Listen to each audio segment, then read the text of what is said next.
good view. Wait, I heard something. It's a ghost. Actually, you know what? I'm just not afraid of ghosts. I've never had a ghost ever hurt me. But people have hurt me. So I'm afraid of people. Yeah, there we go. Hey, welcome to this year's Downtown Logan Ghost Tours. This event is put on by the Bridgerland Storytelling Guild and the Downtown Logan Alliance. We've been doing this for 12 years this year. So next year, year 13, it's our lucky number. We're going to do all kinds of crazy fun stuff, so put that on your calendar now. In a year, of course, this is going to be great tonight, but next year it's going to be really cool. So come next year also. All right? It's going to be great. Well, let's see. Let me introduce, please, our first storyteller of the evening. You'll experience 4 tellers this evening. Our first, it's Ted Erickson. Let's give him a warm welcome, please. That's not part of the story. I just wanted to do that. We're going to talk about the Old Lyric Theater. That's why we're here in the Old Lyric Theater. However, we got to go back in time. We got to go back to the 1890s, the early 1890s, and a little baby was born, a little baby boy, Everett Jones. And when he was born, his mama died. And Everett's dad took care of Everett. He loved him, but he worked hard. Everett's dad had 2 jobs. But every night when he would get home, he would go into Everett's room, even when he was a little baby, and he would read stories to him. Fairy tales and folk tales and children's books and whatever books he could get his hands on. He would read to Everett every night. And when Everett turned 3 on his 3rd birthday, and I know that doesn't sound very old, but Everett had to grow up fast because of their circumstances. When he was 3 years old on his birthday, his dad came home from work. He said, "Everett, get your coat, we're going out." And Everett was so excited because they never went out. But his dad had saved pennies and nickels and dimes. It's the kind of money I spent when I was a kid. And he saved those, and he took Everett out, and they walked down the streets of New York City, and they turned into the theater. He bought tickets to a live play, and Everett loved it. He loved everything about the stage. You could be whoever you wanted to be up here on the stage. You could go wherever you wanted to go. It was so magical to him. And every year thereafter, on Everett's birthday, his dad would save his money, and they would go to a play. On Everett's 13th birthday, they went to the play, they got home, and Everett's dad said, "Sit right here, Everett, I've got something else for you." And he went in and he got out a package that was wrapped in brown paper and string. And he handed it to Everett, and he opened it. And it was a book, a big, thick book. And it was the complete works of William Shakespeare. And Everett was so excited that he went to bed early that night and he started reading. And every night thereafter, he read and he read. He read every word that William Shakespeare penned. And when he got done, he went back. He went back to the play Hamlet because he fell madly in love with Hamlet. And he read it, and he read it, and he reread it. And then he memorized every word, but he didn't just memorize words. Every feeling and emotion and inflection. He knew the play Hamlet inside and out. It became part of him. It became part of him, clear down to his bones. And he went to the 5 and dime store one day. And for you younger kids, 5 and dime means it costs 5 cents or 10 cents. Kind of like the dollar store today, but it's really the $1.25 store now. And he went to the 5 and dime, and he bought a papier-mâché skull. So he could practice his lines from Hamlet. To be or not to be, that is the question. And he named his skull Yorick, and it became his friend. He took him everywhere. Walking down the streets of New York City, to the park, to school. And everyone thought he was so weird. There's Everett, that weird kid with the skull. And he said, "Excuse me, his name is Yorick." Everywhere he went, and a couple of years went by, and Everett's dad really was struggling to make ends meet.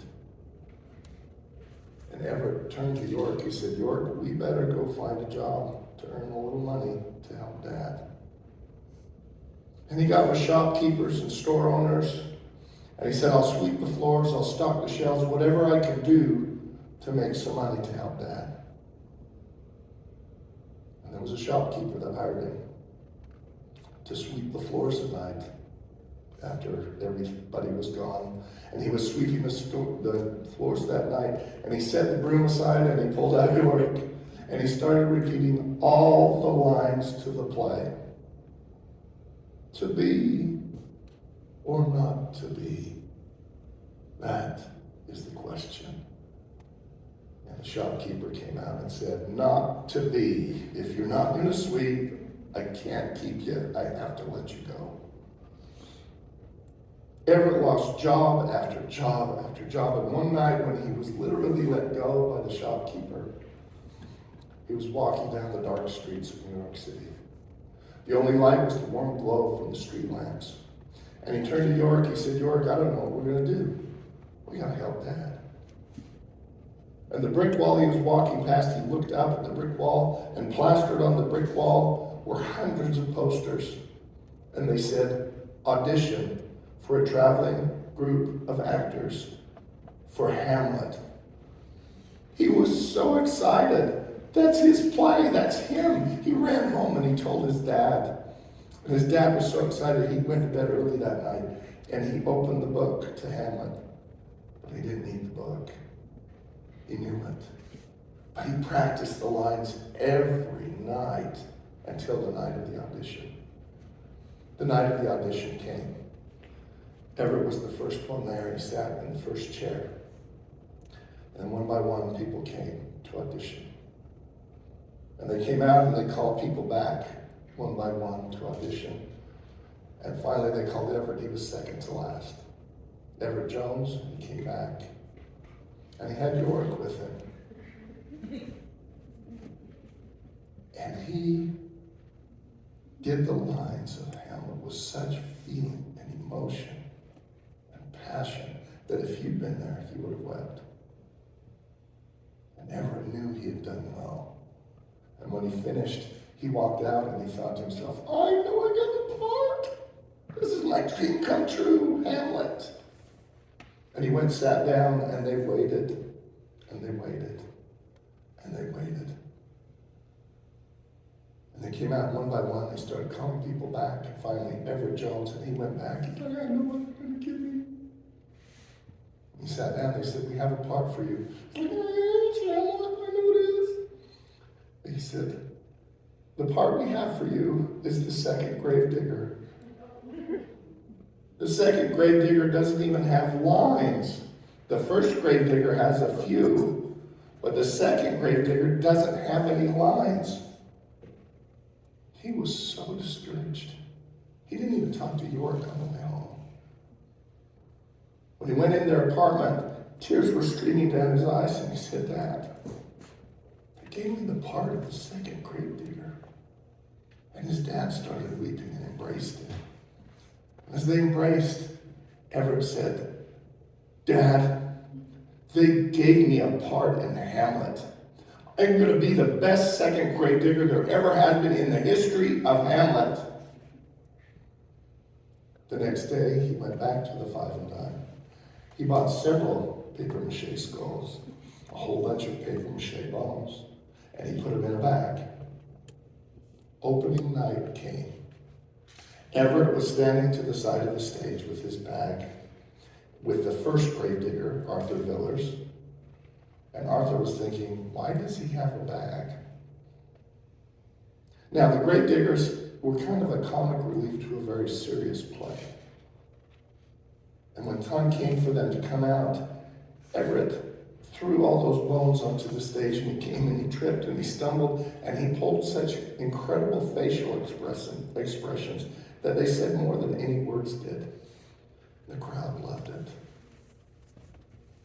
After the play, you know how the actors line up as you go out the doors so you can greet them and thank them. Many in the audience went up to Everett and they shook his hand and they said, "Everett, that was so funny.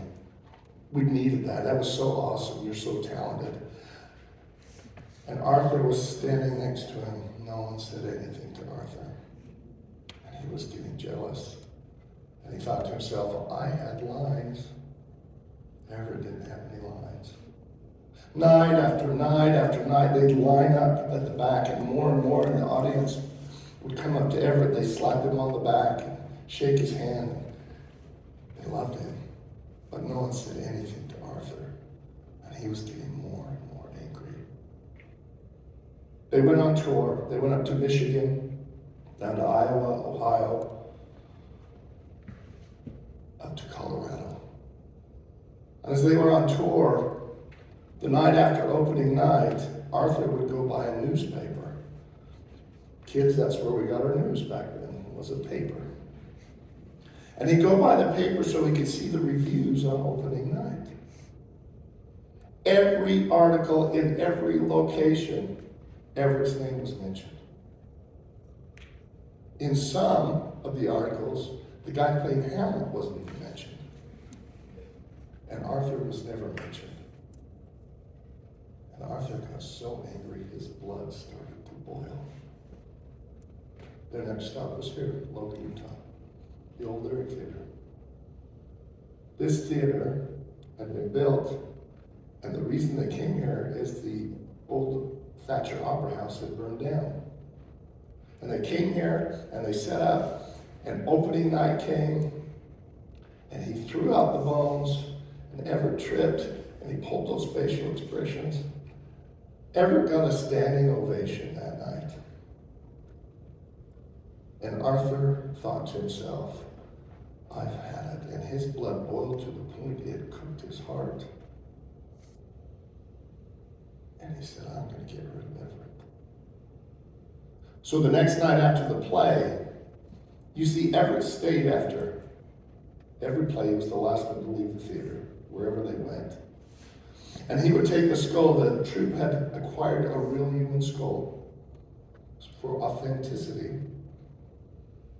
And he would practice the lines of Hamlet up on stage after everyone had gone home. And Arthur knew this. And he was up here on stage, and right behind the curtain was Arthur. To be or not to be? Not to be! And Arthur threw open the curtain and stabbed him in the side and stabbed him in the neck. Everett slumped over into a pool of dark red blood. But when he'd stabbed him in the side, Everett dropped the skull, and it shattered into 1,000 pieces. Arthur didn't miss a beat. He went and got an old tarp from backstage, rolled up Everett's body, went and got a mop and a bucket, cleaned up the blood. Then he got a broom and a pan and swept up the bone bits. And then he dragged his body across the stage, down the back, down the stairs to the basement, and headed for the streets. See, there's tunnels that are underneath the streets here in Logan. They found them when they dug up. And Arthur knew there were tunnels, and they would use them to bring coal and supplies to theaters and stores. And sometimes, occasionally, a polygamist would get down to the railroad station and get out of town.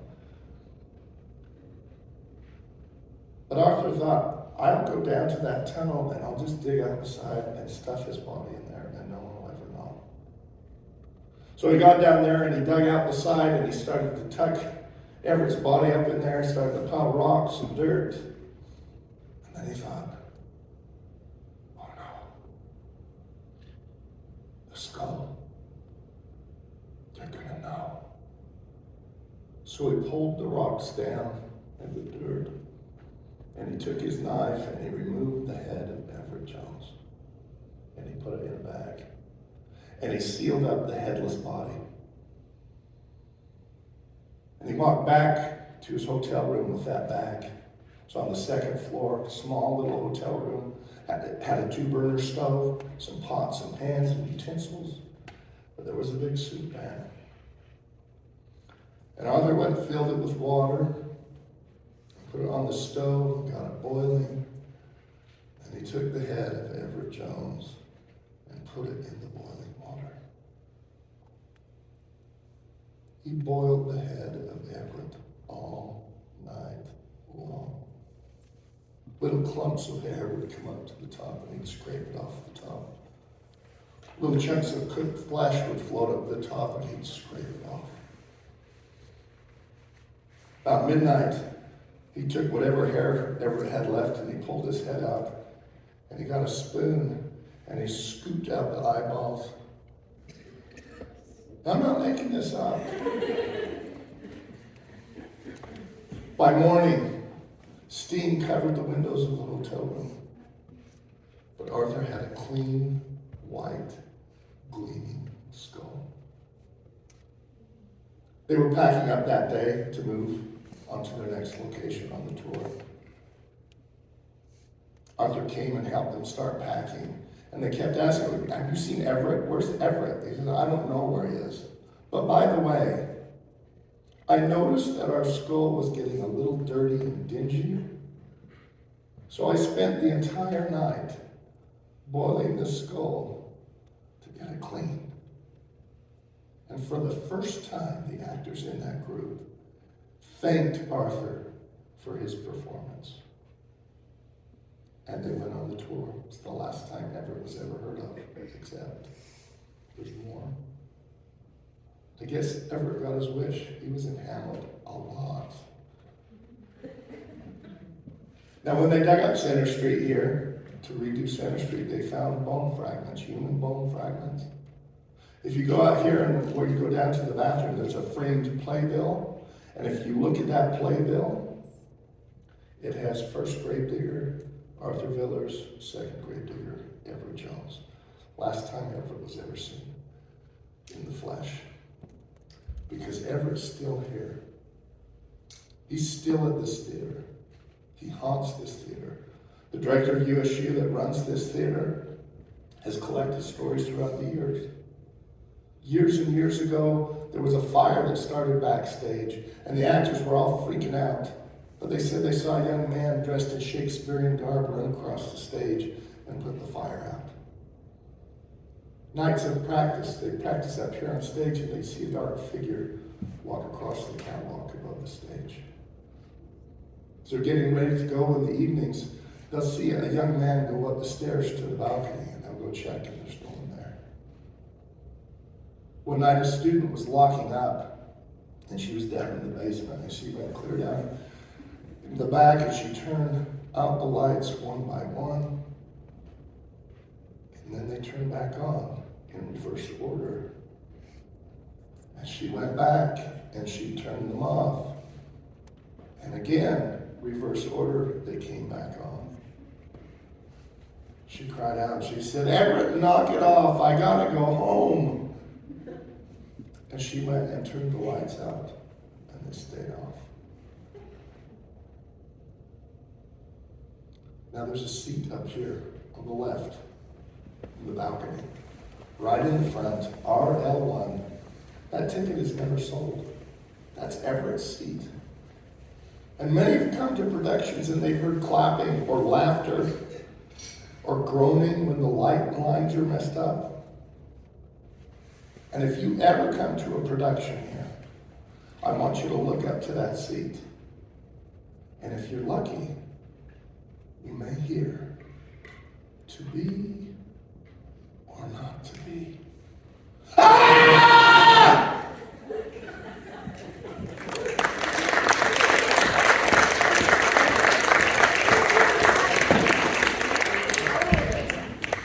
Well, thank you. Let's thank Ted one more time.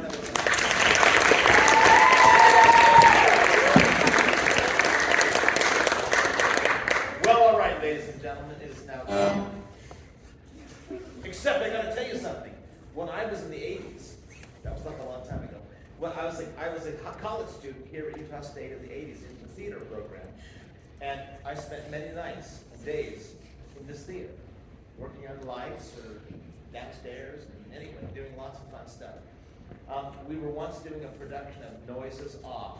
You know the play Noises Off? It's a super funny show, has a cactus in it. So it's gotta be funny with a cactus, right? Anyway, and the cast was doing a great job with this final rehearsal. Everyone was having a great time. The comic timing was just perfect. And I was in that seat, not Everett's seat, but the one behind it. And I was watching the show, following along with the script. And at one particularly funny moment, when they used the cactus, he sits on the cactus, because that's why it's so funny, right? And I heard some chuckling, and I turned around to see who was behind me. But then I realized the chuckling was coming from in front of me, from Everett's seat. And that's only one of my experiences with Everett in this beautiful theater. Well, anyway, very cool. Do we have the green group here? Green group.